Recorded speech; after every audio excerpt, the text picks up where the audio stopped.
9:28. Wilfredo Pedraza, abogado de Nadine Heredia, y el expresidente Ollanta Humala con nosotros. Doctor, bienvenido.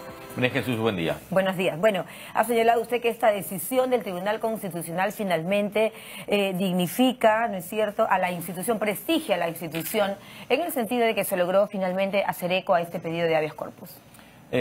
Lo dije porque, no solo porque finalmente ordenan la libertad de quienes patrocinamos por una prisión arbitraria, sino porque la forma como enfocan las sentencias del habeas corpus se traduce en una mayor garantía para los ciudadanos, en el rechazo de cualquier tipo de presión mediática, política, de personas, de instituciones, en decisiones jurisdiccionales, y eso me parece muy bien.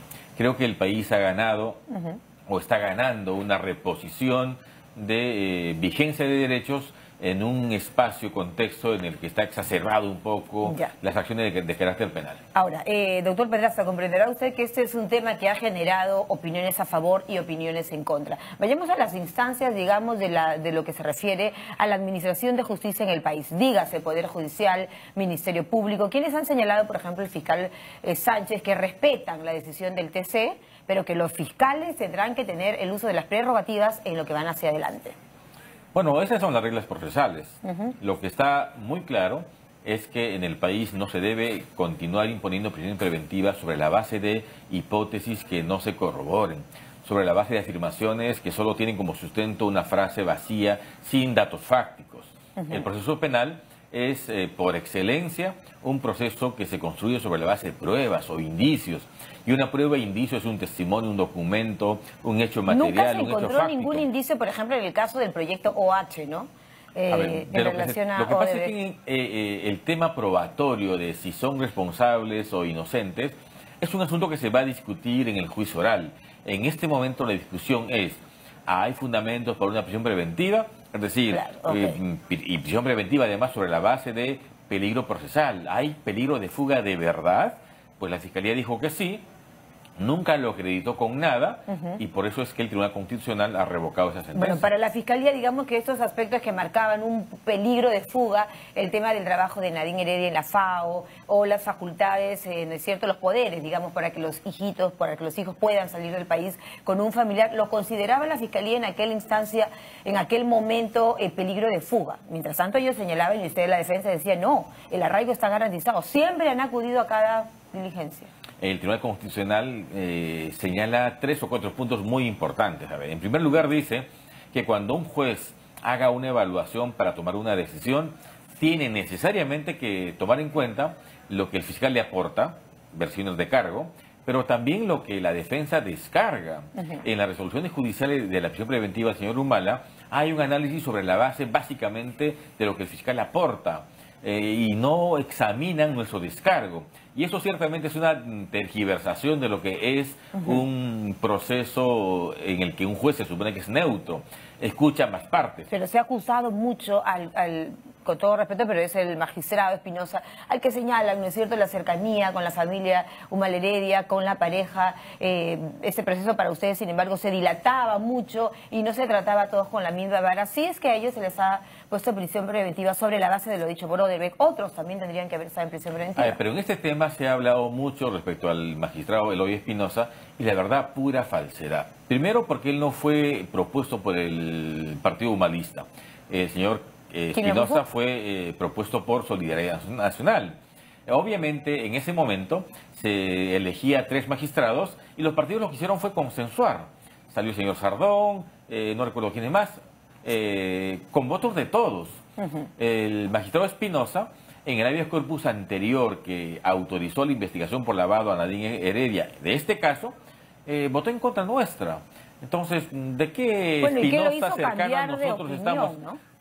Los hechos, digamos, la naturaleza de este proceso, pero, a ver, que es Ojitos, que es humanista, que es amigo, todo eso es una lista larga de falsedades, porque el señor Humala conoció al magistrado Eloy Espinosa en el 2014, en el marco de la juramentación de los magistrados del Tribunal Constitucional, y no antes. Correcto. Y ese registro que aparece de Ojitos en la agenda, son registros del año 2008-2009, donde el señor Espinosa estaba, sabieron dónde, y el presidente Humala en sus quehaceres. Ya. De manera tal que ese es un tema de realidad. De realidad. Lo cierto y lo real en ese momento, doctor Pedraza, es que ustedes vienen luchando esta causa, ¿no es cierto?, de cambiar, porque ese habeas corpus buscaba eso, ¿no?, cambiarlo por comparecencia restringida y no prisión preventiva.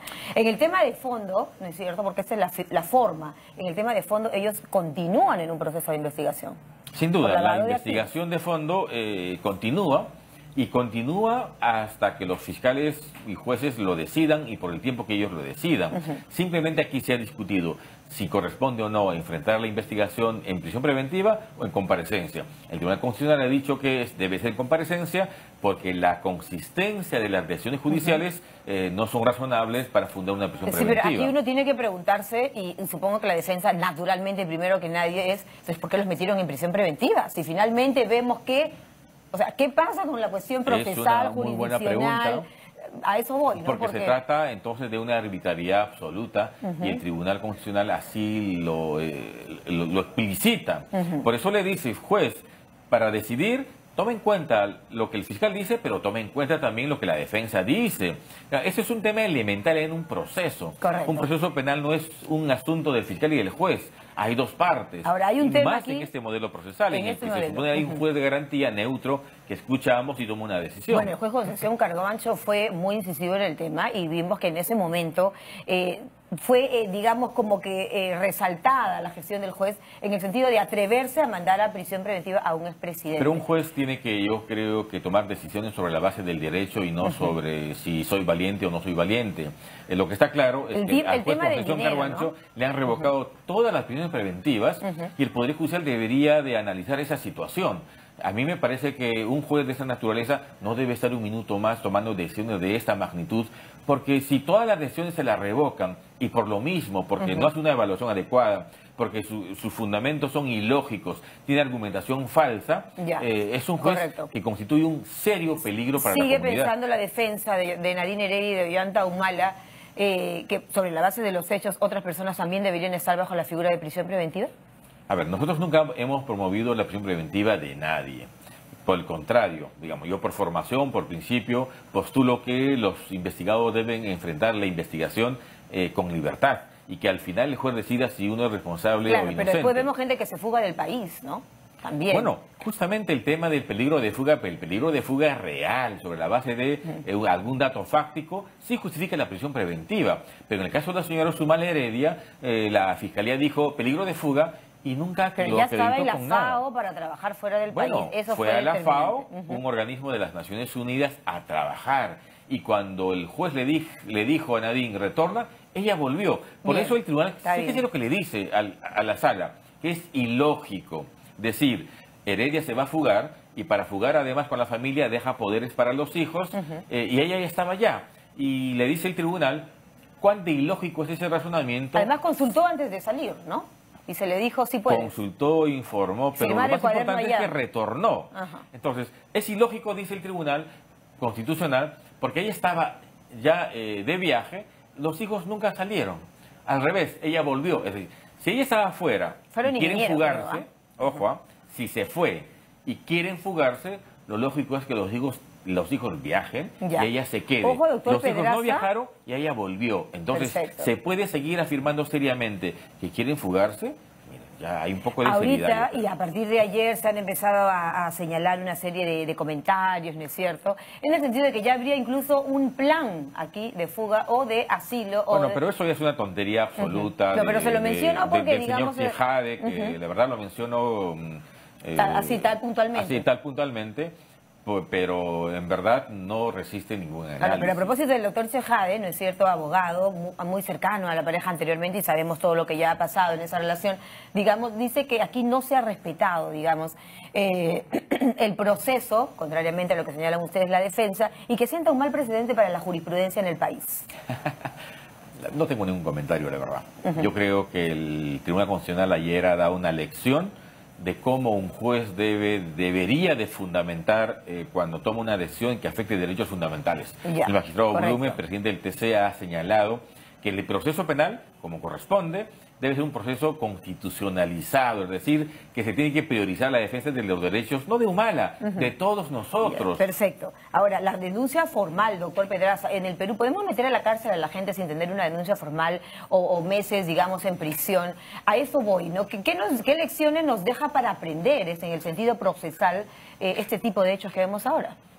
A ver, el TC ha dado algunas pautas que me parecen muy importantes. La valoración de pruebas de ambos, que si se imputa un cargo, como por ejemplo vínculo con el crimen organizado, se debería decir cómo se vinculó, qué hizo. Pero a Nadine Heredia le han señalado que lideraría una red.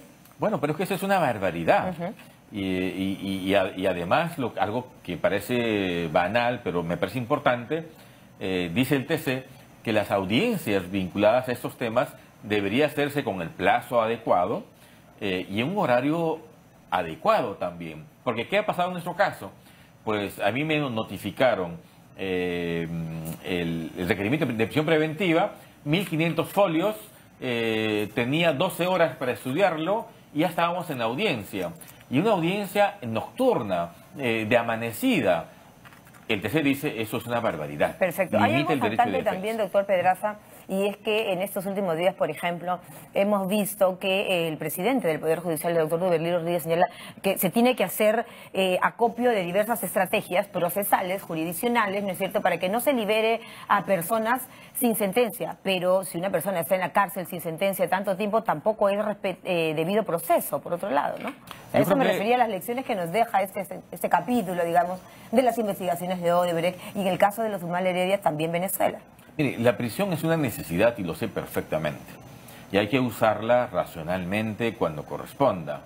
Pero el uso de prisión preventiva exacerbado para mostrar cierto eficientismo, me parece eso una afrenta a los derechos fundamentales. ¿Nadine Heredia y Ollanta Humala pueden salir del país?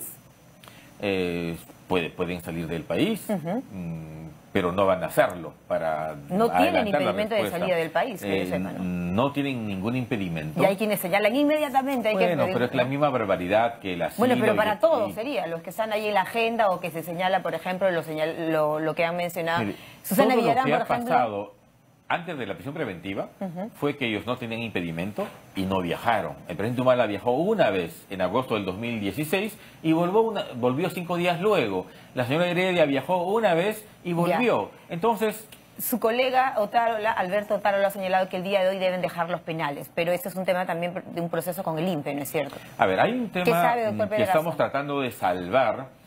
Formalismo del Tribunal Constitucional, un supuesto plazo que si es verdad existe de 2 días para esperar si las partes formulan o no alguna observación administrativa. Nosotros decimos enfáticamente que ese procedimiento, ese plazo, no tendría que impedir la ejecución de la libertad.